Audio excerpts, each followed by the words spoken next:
গতকাল মধ্যরাতে গোপন সূত্রে খবর, বেলডাঙ্গা পুলিশ বেলডাঙ্গা এলাকা থেকে নওশাদ মণ্ডল নামে এক ব্যক্তিকে গ্রেপ্তার করে। তার কাছ থেকে 6 দেশি আগ্নেয়াস্ত্র, 2টি মার্কেট সহ 14 রাউন্ড গুলি উদ্ধার করা হয়।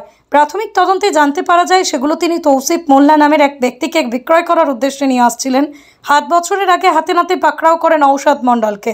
পুলিশ সূত্রে খবর, পুলিশের খাতায় এর আগেও নওশাদ মণ্ডলের নামে মাদক পাচারকারী হিসেবে নথিভুক্ত রয়েছে। এছাড়াও মাদক পাচার কাণ্ডে তিনি বেশ কিছুদিন জেলে ছিলেন। 3 মাস আগে তিনি জেল থেকে মুক্ত হন। এরপরই আবারও আগ্নেয়াস্ত্র পাচারের কাজে তিনি লিপ্ত হন। ধৃত নওশাদ মণ্ডলের বাড়ি ডোমকল থানা এলাকায়। পুলিশ নির্দিষ্ট মামলা রুজু করে ধৃত অভিযুক্ত নওশাদ মণ্ডলকে আজ জেলা আদালতে তোলা হবে। আমরা আজ রাতে রাত 12:55 থেকে রাত 2:30টার মতো এই টাইমে আমরা খবর পাই সোর্স মারফত যে নওশাদ মণ্ডল নামে এক ব্যক্তি, যার বাড়ি ডোমকল থানার আন্ডারে, তো তার এক্সক্লুসিভ পজিশনে কিছু আর্মস ডেলিভারি হচ্ছে। তো সেই সূত্র মারফত আমরা আমাদের টিম নিয়ে যখন যাই কালীতলা এরিয়া, আমাদের বেলডাঙ্গা থানার আন্ডারে, তো সেখানে গিয়ে দেখি তার পজিশনে 6 পিস 1 শাটার পাইপ গান এবং 2টো মাস্কেট, আর সাথে 14 রাউন্ড অ্যামিউনিশন, এবং সাথে একটা প্লাস্টিক ব্যাগ এবং 1 নাইলন ব্যাগ, প্লাস্টিক অ্যাকচুয়ালি বস্তা এবং 1 নাইলন ব্যাগ, এগুলো উদ্ধার করি। তো যখন এগুলো আমরা তার পজিশনে পাই, তাকে যখন বলি আপনার কি ভ্যালিড ডকুমেন্টস আছে, সে কোনো ডকুমেন্টস দেখাতে ব্যর্থ হয়। তো তারপরে আমরা আমাদের সিজার প্রসেস শুরু করি এবং তাকে আরও জিজ্ঞাসাবাদের পর জানতে পারি যে ওই নওশাদ মণ্ডল এই আর্মসগুলো, সে নিজে একজন হ্যাবিচুয়াল আর্মস ডিলার, আগে থেকে এগুলো কাজ করে আর কি, এবং সেই আর্মসগুলো সে ডেলিভারি দিচ্ছিল আর একজনকে। তার নাম হচ্ছে তৌফিক মোল্লা। এবং এই যে নওশাদ মণ্ডল এর আগেও এনডিপিএস কেসের একটা অ্যাকিউজড ছিলেন এবং বেশ কয়েকদিন কাস্টডিতেও ছিলেন, এবং 3 মাস আগে বেল নিয়ে ছাড়া পেয়েছে। কোথায় বাড়ি বললেন? বাড়ি ডোমকল থানার আন্ডারে। কি উদ্দেশ্য নিয়ে মানে এগুলো মনিটারি ট্রানজ্যাকশন, ওই টাকার পরিবর্তে বিক্রি করতে এসেছে।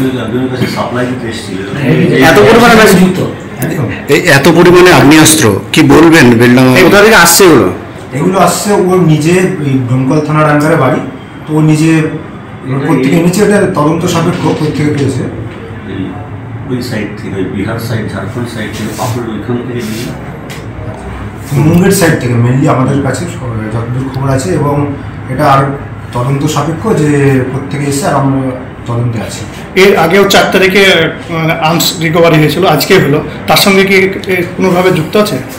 ওদের কাছ থেকে এটা আমরা তদন্ত করে দেখছি কি কানেকশন আছে, তো এখন আমরা মানে সরাসরি কিছু বলতে পারছি। ওদের জিজ্ঞাসাবাদ করা হয়েছিল যে বদরুদ্দিন যে ছিল, যে যাকে ধরা হয়েছিল, সে বলেছিল যে আমাদের ডোমকল থেকে নওশাদ এসে যে একটা অ্যাকচুয়ালি ছাগল কেনা বেচা উপর দিয়ে দেখায়, আর অ্যাকচুয়ালি আর্মসটাই করে। ও তখন বলেছিল যে এই নওশাদের কাছ থেকে নেওয়া হয়। সেই সোর্স মারফত আমরা নওশাদকেও ধরার চেষ্টা করি, তোমার বাড়িতেও দেওয়া হয়নি, কিন্তু তখন পাওয়া যায়নি। তখন আজকে যখন আবার সেই যে সেম সোর্সে আমাদের খবর দেয় যে কিন্তু আবার এখানে এটা বিক্রি করতে আসছে বেলডাঙ্গায়। প্রিভিয়াস ক্রিমিনাল অ্যান্টিসিডেন্ট আছে, এবং অনেকে যা স্বীকার করলো এর আগে বহুবার আর্মস সাপ্লাই করেছে এবং ধরাও করেছে। এর সঙ্গে আরও অনেকেই যুক্ত আছে বলে মনে করছেন?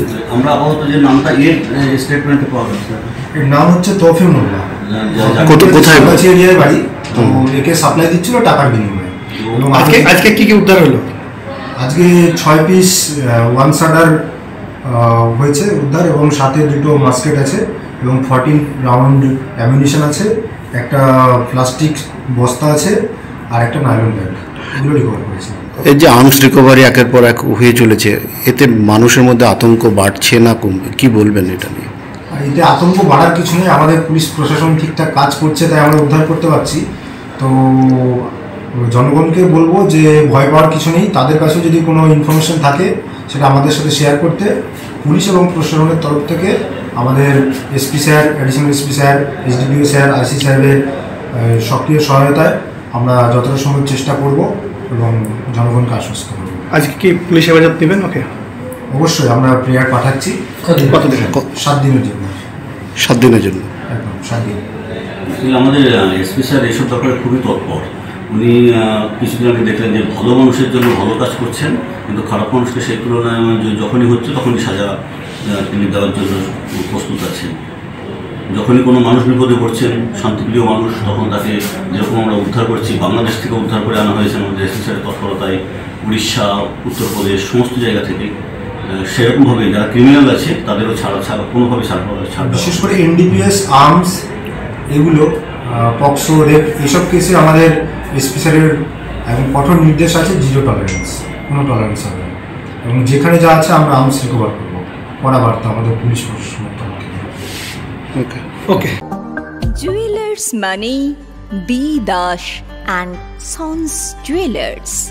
নতুন রূপে নতুন সাজে কাঁচরাপাড়ায় এক্সক্লুসিভ অলংকার ডিজাইন ও ভরপুর কালেকশনের সম্ভার নিয়ে B Das and sons jewellers. নতুন রূপে নতুন সাজে।